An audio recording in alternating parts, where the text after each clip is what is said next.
I've spent all day yesterday, or at least several hours yesterday, and a couple hours this morning, cleaning up some stuff on the tractor. I'll get my butchie here. You see a little pink spot on his nose where he fell a couple weeks ago, or 10 days ago. Let me see. Yeah, you still got a little pink spot on your nose where you scraped it. Yeah, you're such a good boy. They're locked in here because the contractors are working outside, replacing the gutter guards. So I sucked in years ago, 15 years ago, for gutter helmet, and they get dirty. They don't work anymore. The surface tension concept doesn't work when they get dirty, and they look like heck. All right, so what I've done is I've taken off, simplified the attachment points here for the steering. If you remember, I had a bar, a rod here, and a rod here, and so cut all that stuff off the frame, ground it smooth, welded, filled some holes with weld, ground them smooth, and primed that area there. On the other side, doing something similar. I had provision for a second steering cylinder on this side. All those attachment points cut off here and cut off over here. I've ground it relatively smooth here. I need to fill in some gaps with weld metal and grind smooth, but I'll do that. I'm going to do that all off camera. It's hard to record, and it's pretty boring. So I'll bring you back. I'm getting ready to start fitting the fenders. And you saw me cutting the big fender pan apart into two smaller pieces. So that's my welding cables in the way. So the plan is to mount the fender something like this. There's a couple considerations. One is the tractor pivots at this point. So see what we have to do with the foot pad here. But I'm kind of stuck with it in this location because that's where the wheel is. So the front wheel is relatively far back compared to the driver's seating position, so I have limitation there. But the plan is to mount it about like that,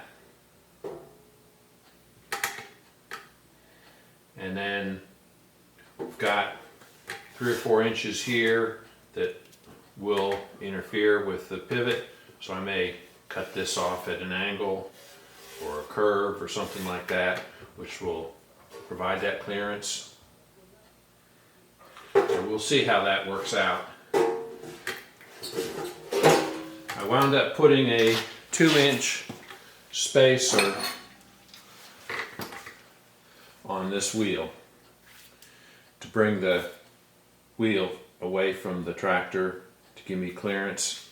I don't know that I need a 2-inch spacer. I also have some 1.5-inch spacers from, I guess these are left over from the bulldozer.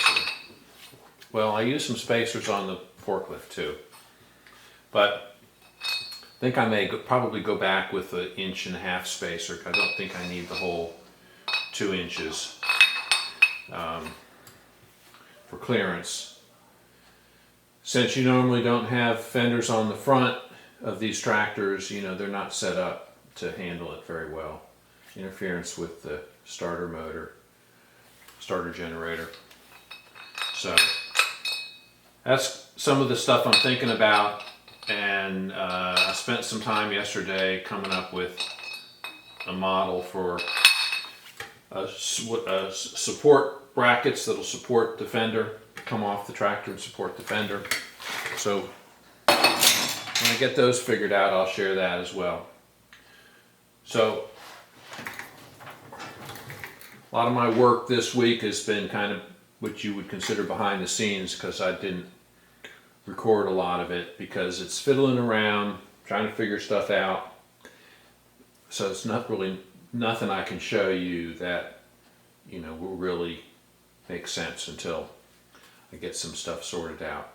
But I think I've got the bracket for the side of the tractor to the foot pad. I do need to work on the brackets to support the front of the fender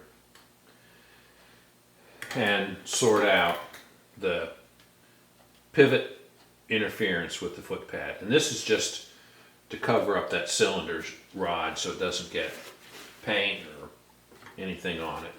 Keep it clean. So that's where I am. I'll bring you back when I actually have something interesting to show you.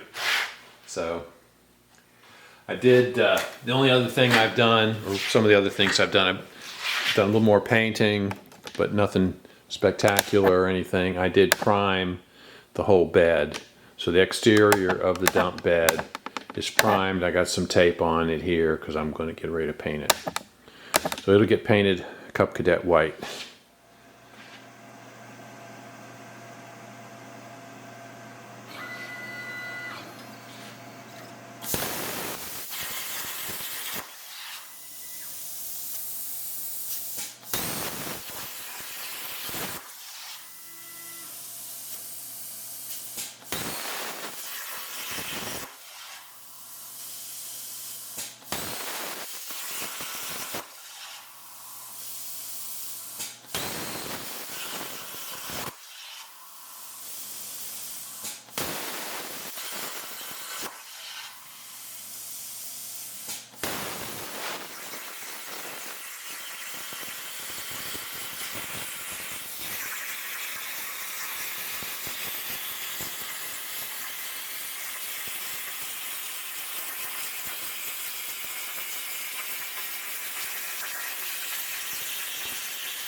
So here.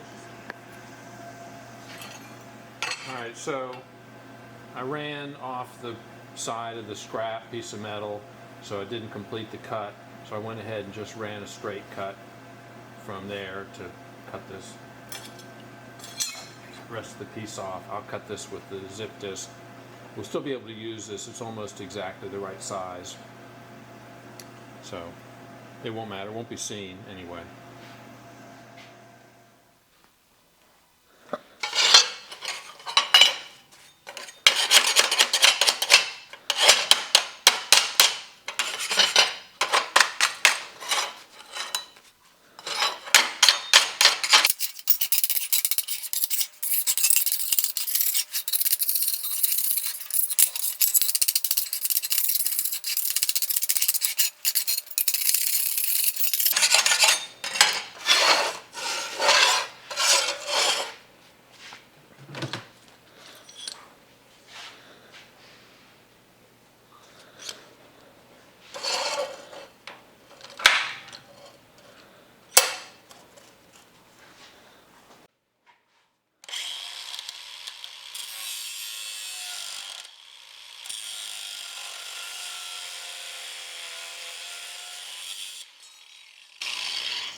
We're going to bend these.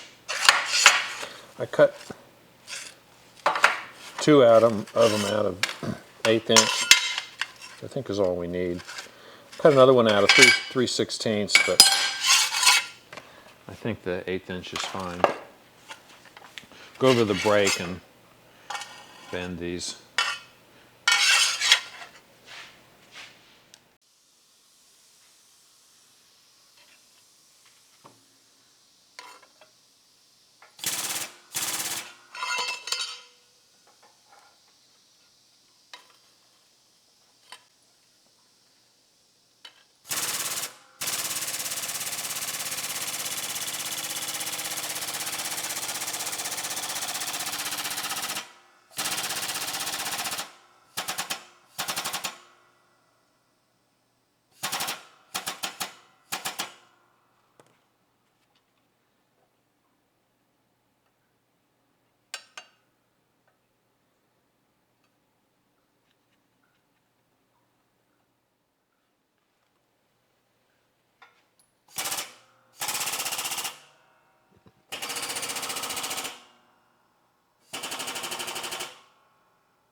If you can make out these notches that I have on the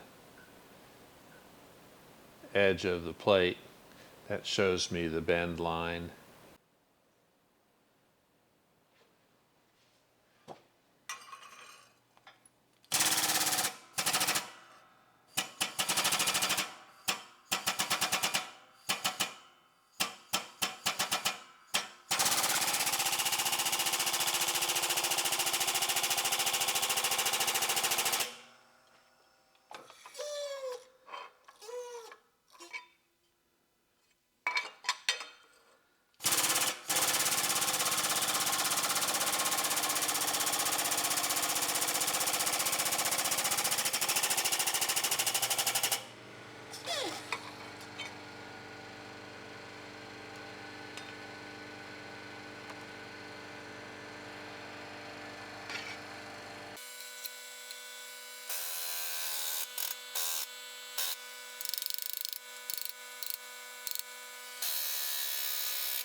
I would have cut these as a single piece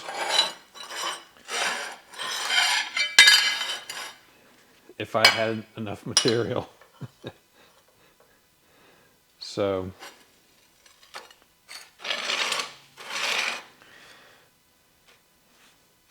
it won't matter because it'll be partially obscured. If I don't like it, I'll cut new ones, but these are prototype. We'll see how this works.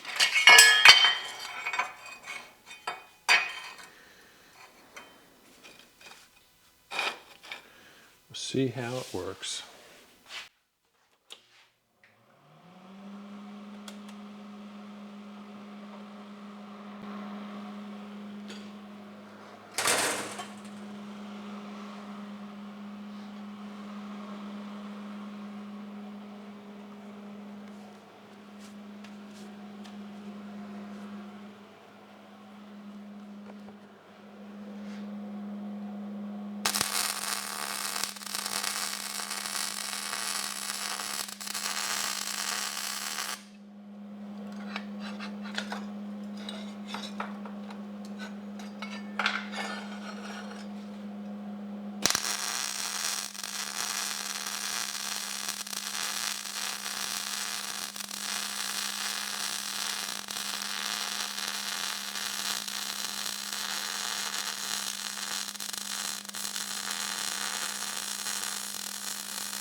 Not a terrible weld.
All right, I've got to change the nozzle electrode. I'll show you how to do that. It's pretty simple.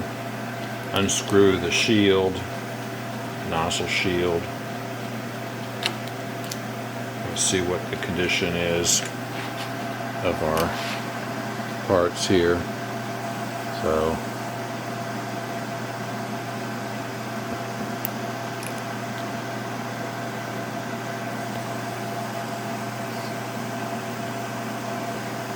So that nozzle's pretty well worn. The electrode's kind of worn.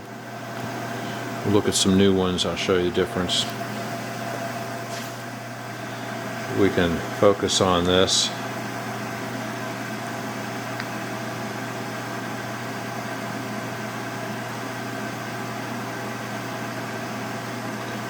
Now the way these electrodes are made, there's a hafnium rare earth element, piece of metal in the middle, and that's to improve the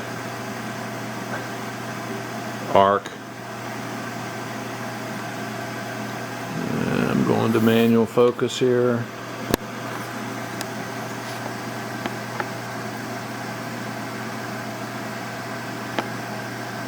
Okay. So when that hafnium metal, there's just a little piece of it in the middle is worn out, then you definitely need to replace. So you can see how that's depressed there in the middle. So this has got a new insert hafnium. So that electrode is pretty much shot, and this one of course is new. So that warrants replacement.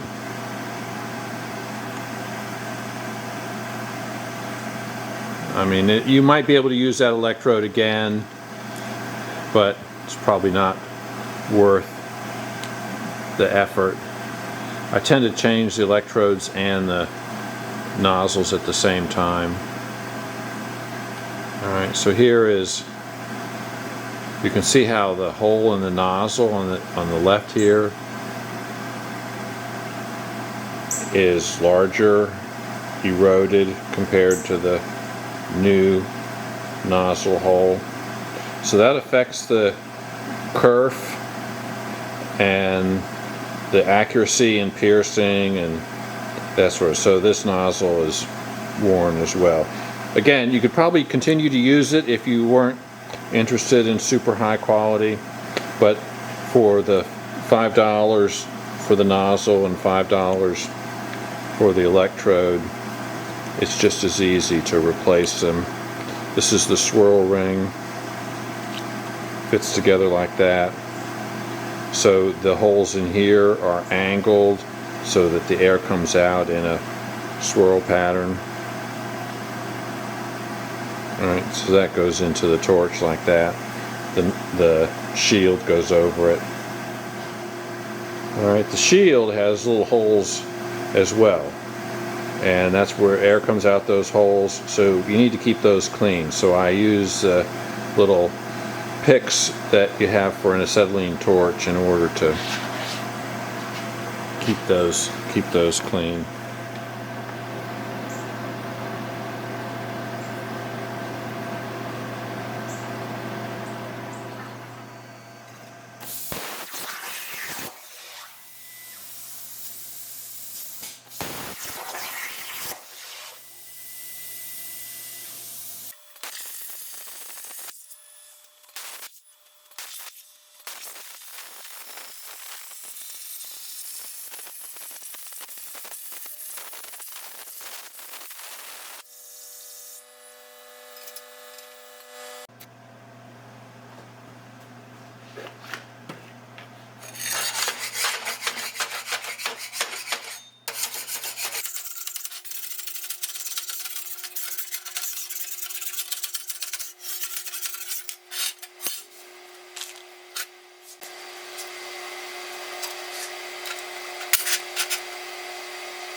Well, I made the mistake of assuming that this hole should be centered on here when I knew it shouldn't be, but it'll still work.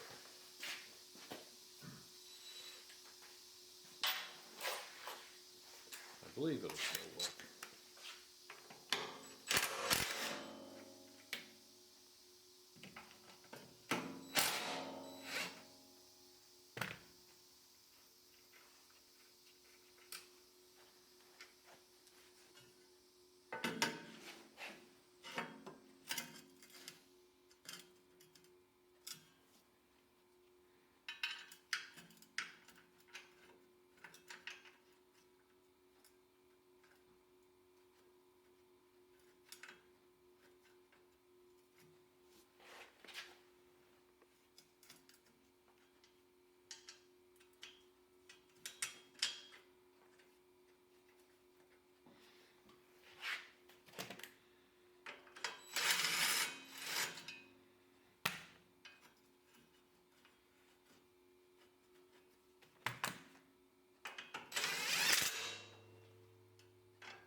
I can still get the cap off, I think.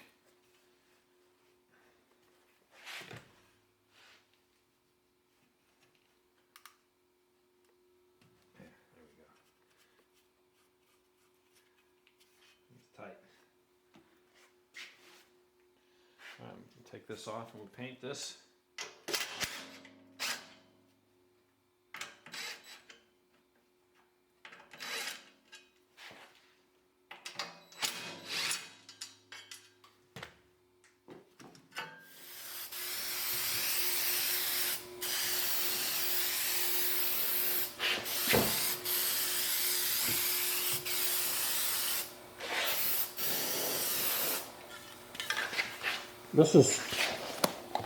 This is what I'm using as a primer, and I've been using it for years. It works great.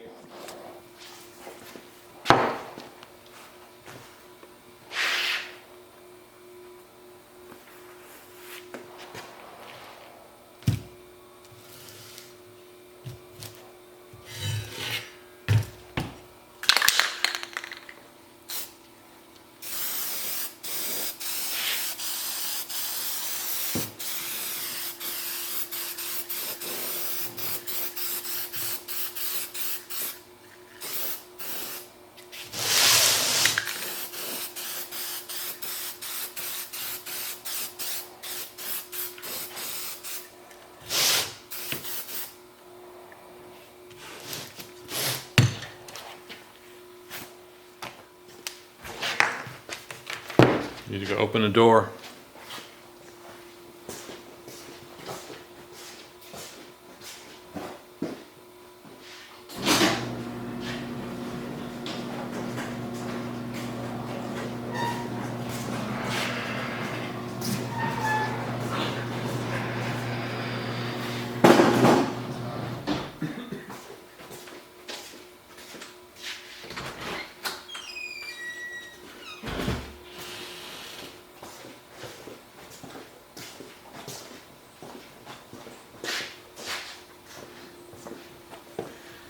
All right, I got the doors open. I store these cartridges in a Ziploc bag when I'm not using them so they don't wear out. All right, I think I've made a decision on the Fenders. Thinking about it for 2 days, I guess.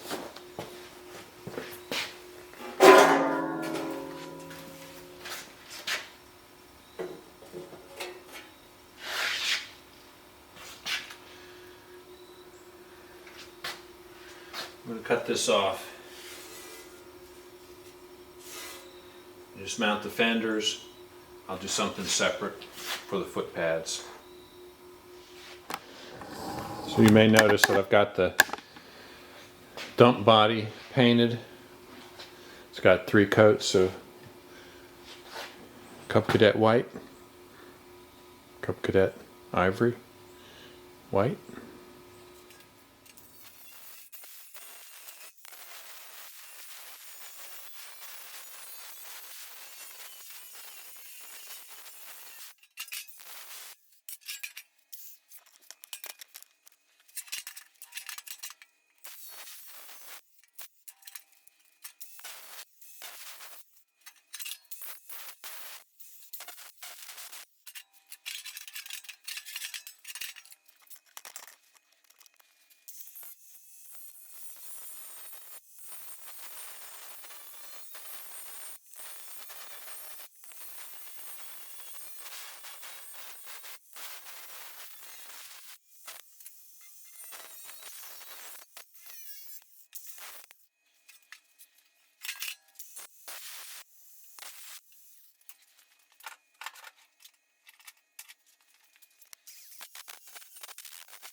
So these hubs are 7/16 20 thread.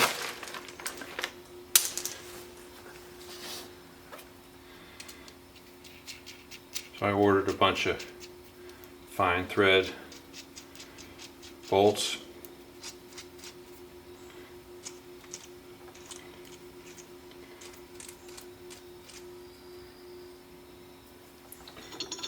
So these will be my studs.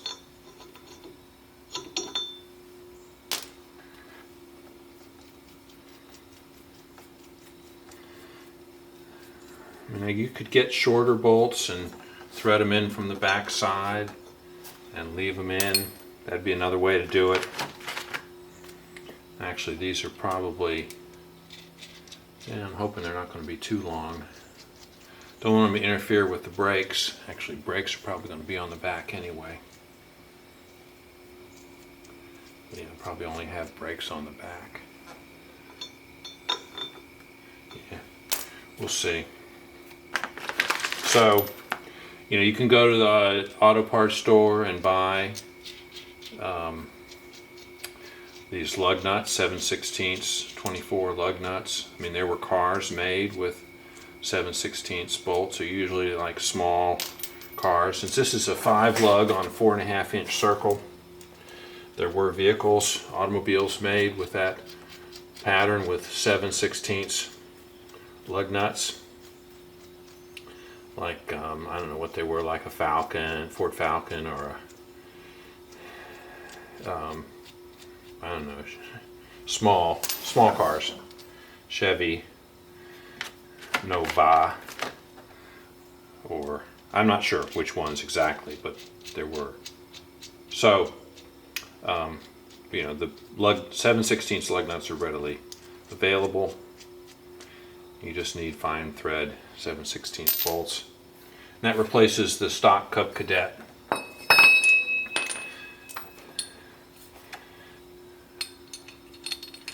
Put them in here.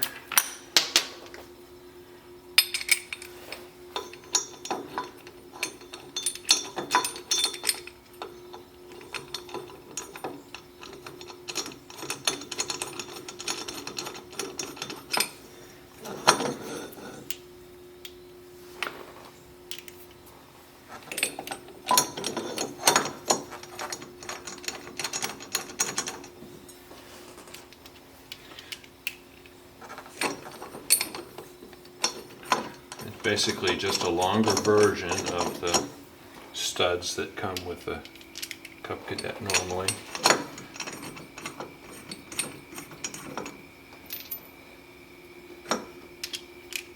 And of course you want to use the lug nuts on here because you want the taper to hold, to center the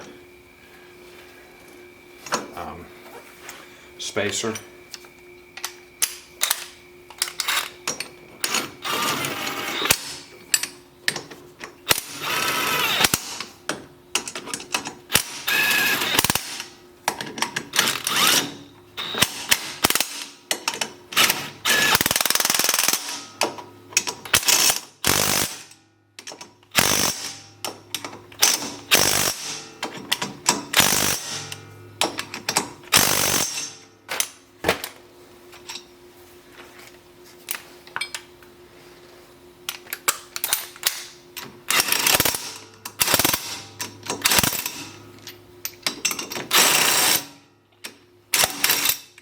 The downside of doing this is these are all 1/2 inch studs, so you got to drill out the hole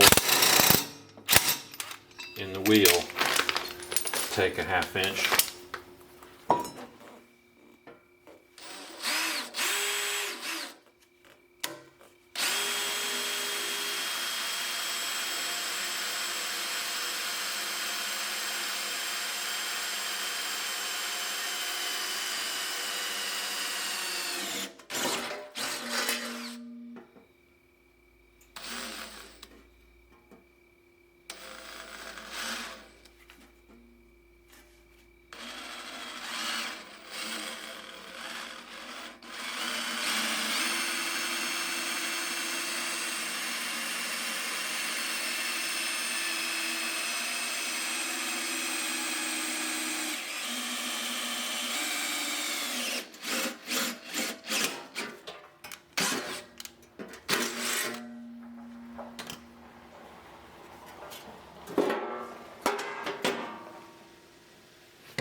Those holes aren't 3/8.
All right, folks, run out of time for this week.